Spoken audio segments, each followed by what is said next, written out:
Today I thought I'd talk about the concept of Dicksand. I watched the film years ago now, How to Be Single, and Rebel Wilson comes up with this concept of Dicksand, her character in it. Can't remember her name. I don't have the technical skills to put this on screen, so I'll just play it. About me being sick of you just meeting guys and falling into their Dicksand. Falling in what? Their Dicksand. It's like every time a guy just looks at you, you just forget who you are. You get sucked into their world. At least when I do decide I want a boyfriend, I'm gonna find someone who likes me for who I really am, because I know who the fuck that is. Amazing. So, why would I bring this concept up? I think it's a concept that's all too real for females. It's so easy to meet someone and then just completely project onto them your feelings and lose yourself in someone. I could feel myself doing this with someone, and this is the last video about this person, because if you've watched my videos for a while, you know that I can kind of get really obsessed and into someone. And what I tend to do is I tend to get really excited and just project all my feelings onto someone. And because I've been single, you know, for such a long time, I can kind of get my hopes up. I can feel it kind of bubbling up inside me. I'm like, oh, this is, you know, the one. Not the one as in, you know, getting married or whatever, but oh, this is the one. I'm going to start something with someone. And feel those feelings just completely overrunning and overtaking my emotions. And you can kind of get caught, as they say, in the Dicksand. And I know it's just an analogy, but if we're going to break it down, I think you can split it into two parts. The first part is just completely obsessing about someone and just changing who you are for a man.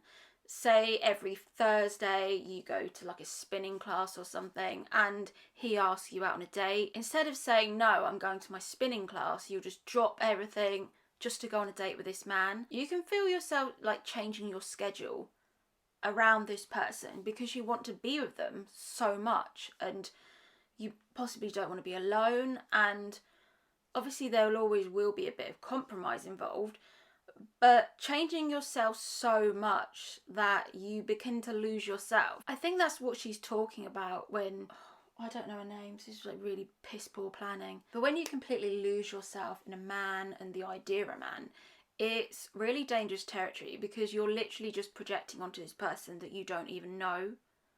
So there's that aspect of it. I could feel myself doing this with someone, kind of projecting the idea, getting lost in that feeling. I hadn't felt that all that excitement for such a long time, and because I'd like pushed it all down and pushed all those feelings down, and then when I was like chatting to someone new, all those feelings of excitement bubbled up, and I could feel myself slowly losing control and getting into the hyper excited kind of feelings. And then I thought to myself, yeah, you're falling into Dicksand. You need to sort yourself out a bit. You need to be careful about over-investing and over-analysing and just projecting onto someone. Projecting your feelings of, I want a relationship onto someone when you don't, in reality, even know this person. And that's why I've had to be like, pull back, because I can see rationally that it's a one-sided affair and more is coming from me than this person. I realised I was falling into Dicksand. But I think there's the second part of Dicksand. As girls, we don't want this to happen. We want to just be able to have fun. We want to, as they say, fuck like a man. We want to do all of that. We want to go out and have sex, and then there be no emotional repercussions. Obviously, there's going to be other repercussions, but if you take those out of the picture and just deal with pure emotions, women want that too. Women want to be like a man. They don't want to have all these feelings that come up to the surface all the time. For the majority of women, sadly, once you have sex with a man, you become attached to him. And you have feelings for him. And I always think, personally, that the people that can go out, consistently have sex with lots of different men, I personally think that there's something going on there. why they are dissociating from the act of sex itself. There's always going to be 1 or 2% that can do that, and there's nothing emotionally wrong with them. But I think the majority of women that are doing that, there's some kind of underlying cause that probably needs to be explored. And even if men are doing that, I would argue the complete same thing. It's spanning over into a sex addiction rather than purely just having sex for recreational pleasure.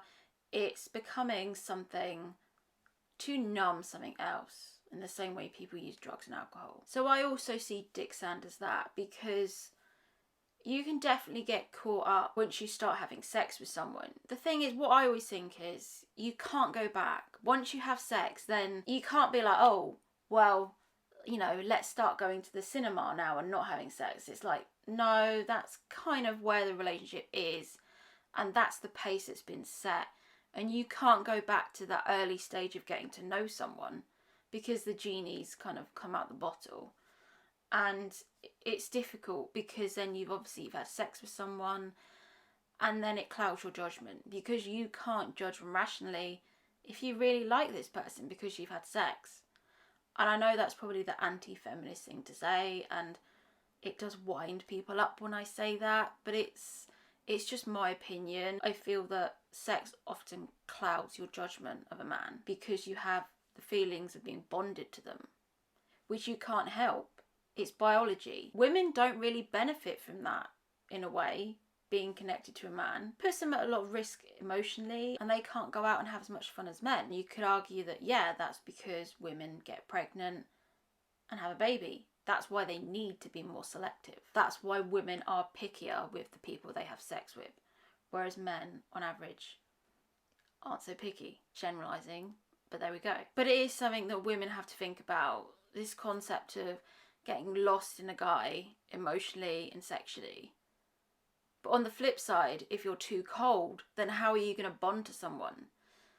It's that sweet spot of getting just in the right kind of connection. Because I've been hurt so much, it's so difficult for me to let my guard down with anyone. And then when I feel myself letting my guard down and being vulnerable with someone, then I feel them pull away, and I just go into this massive overanalyzing of everything and what I'm doing wrong. So in general, it's not a when to have sex with a man, because it's always going to be up to you. But I think you do have to realise that biology still controls us. No matter how far we've developed as a species, we still have those core biological undertones that drive us, and we are going to get attached when we have sex as females.